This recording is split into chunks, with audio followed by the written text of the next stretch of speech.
ایک نوجوان کی کہانی جو محبت میں سب کچھ ہار گیا لیکن آخر میں رب کی طرف لوٹ آیا۔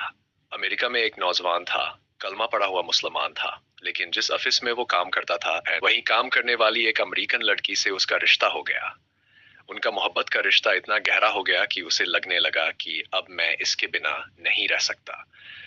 چنانچہ اس نے اس لڑکی کو پرپوز کر دیا، یعنی شادی کا پرستاو دے دیا کہ میں تم سے شادی کرنا چاہتا ہوں۔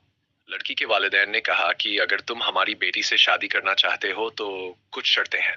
ہم عیسائی ہیں، اس لیے تمہیں اپنا مذہب چھوڑ کر عیسائی بننا پڑے گا، اپنے ماں باپ سے رشتہ توڑنا پڑے گا، اپنے ملک واپس نہیں جانا ہوگا، جس کمیونٹی مسلم سماج میں تم رہتے ہو ان سے کوئی تعلق نہیں رکھنا ہوگا۔ اگر تم یہ ساری شرطیں مان لو تو ہم اپنی بیٹی کی شادی تم سے کر دیں گے۔ وہ نوجوان اپنے جذبات میں اس قدر ڈوبا ہوا تھا کہ اس نے یہ ساری شرطیں